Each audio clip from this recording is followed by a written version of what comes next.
I just got back from a 10-day meditation retreat, which sounds like a great time, chill out, do nothing, 10 days. It's a retreat. It was actually not supposed to be fun. We weren't allowed to have any devices, which means leaving my phone at home, no contact with the outside world, no writing or reading, which means I can't even journal. And starting at 4 a.m. every day, it was about 10 hours of meditation every day. So needless to say, lots of ups and downs. And I'm here to share my experience in case you want to do something similar. Oh, Mike. All right, so let's start with the easy one. Vegetarianism. We weren't allowed to eat meat the entire time. And I gotta say, it's actually not that hard. Granted, it was only 10 days, but it was a bilingual course, English, Vietnamese. And so all of the food was this delicious vegetarian Vietnamese food. It was so good. I'm convinced it's actually only hard to be a vegetarian if you're a white person. So we've been doing it wrong, guys. We gotta find the seasonings. We gotta go to TNT. Number two, this is gonna sound kind of basic, but everything is temporary. I remember multiple times, like in the beginning, it was really hard and I thought it would be hard the whole time. And then suddenly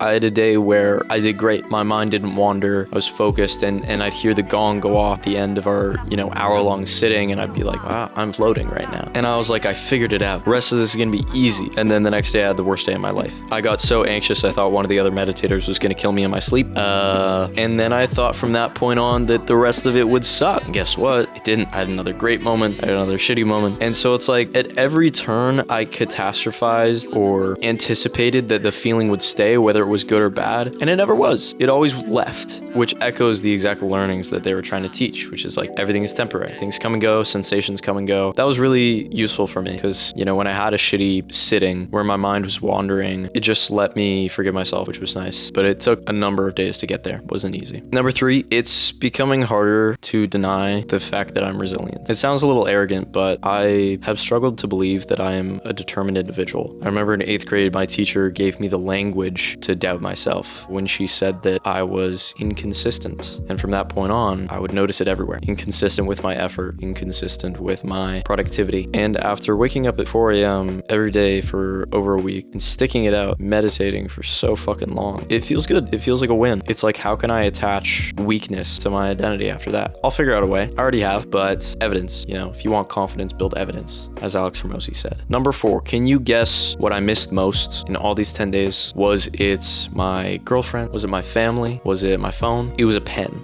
The thing I missed most was a pen. I couldn't write anything down. My mind was like settled and I was having all these ideas and all these epiphanies and I couldn't write a single thing down. And I think around day 7 or 8, I was sitting on this bench in this common area and it occurred to me, like, I wonder if that says anything about me, Maybe I am a writer at heart. If the thing I miss most was a fucking pen. So that's a little ego win. It also makes me very grateful to have some of these back in my life. Moving on to number 5. This one is big for me. It is the realization that everything I need is not out there. Everything I need to solve, everything I need to figure out, everything I need to draw in is inspiration such that I can produce the works that I want to make. Great work. It's all in here. When your brain's not going crazy with all the stressors of daily life and you're just in the moment, it gives your right brain, the sensing brain, a chance to feel the things around you and be inspired by the things around you. I didn't just learn that on an intellectual level because you hear that all the time. Everything you need is in your brain. I learned it by experiencing it after letting my mind settle for a week and realizing that my default mode is ideas. Good ideas. So many ideas I would never know what to do with. Here's one. TV show, movie theaters. I don't have the time to build this, but I would go to it. I'll tell you that. I would attend this. Somebody make it. Anyways, so ideas. Lots of video ideas. Stuff for work, personal stuff. My movie script I now have written on about 50 cue cards. I bought a bunch of cue cards when I got back. It's been greatly helpful. Plotting everything out. It's been fantastic. Next lesson. Number 6 is hard for me to admit. I have trouble asking for help.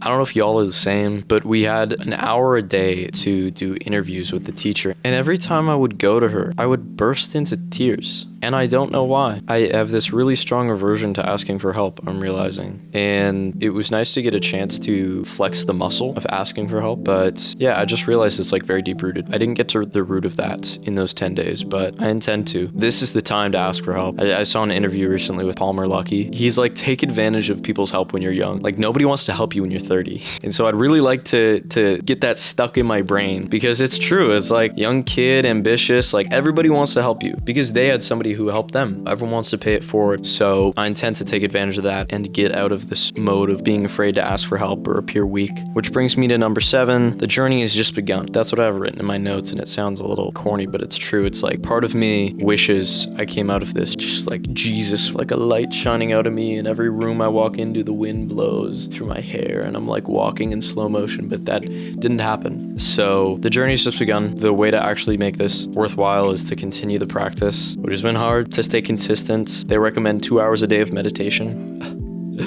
Maybe I'll start with an hour. But I know it's just begun, and I also know that the only way to be happy is to master my mind. You know, to be able to control my mind, to not indulge in distractions, to basically just choose the long-term beneficial option over the short-term beneficial option. But now that I have this new tool set of meditation, it's like, turns out a pretty good way to master your mind is to meditate. The journey's just begun. So have a good night, y'all.